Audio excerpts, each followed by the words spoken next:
தஞ்சாவூர் மாவட்டம் தளிகை கிராமத்தில் பிரம்மா ஐயனார் கோவிலில் 1008 கிடாக்கள் வெட்டப்பட்டு 20,000 பேருக்கு அன்னதானம் வழங்கப்பட்டது. ஆண்கள் மட்டுமே வழங்கப்பட்ட இந்த நிகழ்வு குறித்தான கூடுதல் விவரங்களை செய்தியாளர் அருள் வழங்க கேட்கலாம். அருள், விவரங்களை பதிவு பண்ணுங்க.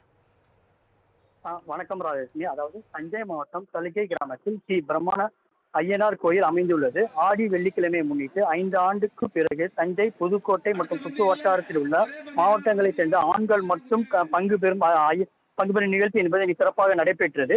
ஐயனார் சிலை முன் கிடா வெட்டி தங்கள் நேர்த்திக் கடனை நிறைவேற்றினர். நேற்று இரவில் இருந்து கிடா வெட்டி என்பது நடைபெற்றது. சுமார் 108 கிடாக்கள் வெட்டி 20,000 பேருக்கு அன்னதானம் வழங்கப்பட்டன.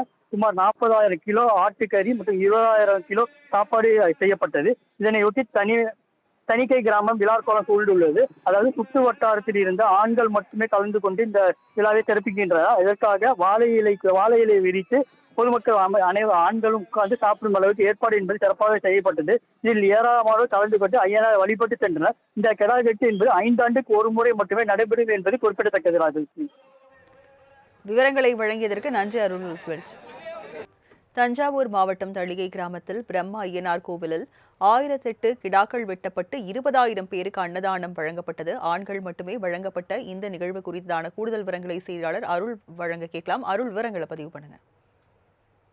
வணக்கம் ராஜலட்சுமி. அதாவது தஞ்சை மாவட்டம் தளிகை கிராமத்தில் ஸ்ரீ பிரம்மான ஐயனார் கோயில் அமைந்துள்ளது. ஆடி வெள்ளிக்கிழமையை முன்னிட்டு 5 ஆண்டுக்கு பிறகு தஞ்சை, புதுக்கோட்டை மற்றும் சுற்று வட்டாரத்தில் உள்ள மாவட்டங்களைச் சேர்ந்த ஆண்கள் மற்றும் பங்கு பெறும் நிகழ்ச்சி என்பது சிறப்பாக நடைபெற்றது.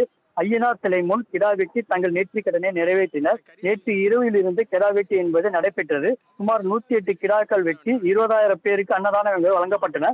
சுமார் 40,000 கிலோ ஆட்டுக்கறி மற்றும் 20,000 கிலோ சாப்பாடு செய்யப்பட்டது. இதனையொட்டி தணிக்கை கிராமம் விழாக்கோலம் சூழ்ந்துள்ளது. அதாவது சுற்று வட்டாரத்தில் இருந்த ஆண்கள் மட்டுமே கலந்து கொண்டு இந்த விழாவை சிறப்பிக்கின்றனர். இதற்காக வாழை இலை விரித்து பொதுமக்கள் ஆண்களும் உட்கார்ந்து சாப்பிடும் அளவுக்கு ஏற்பாடு என்பது சிறப்பாக செய்யப்பட்டது.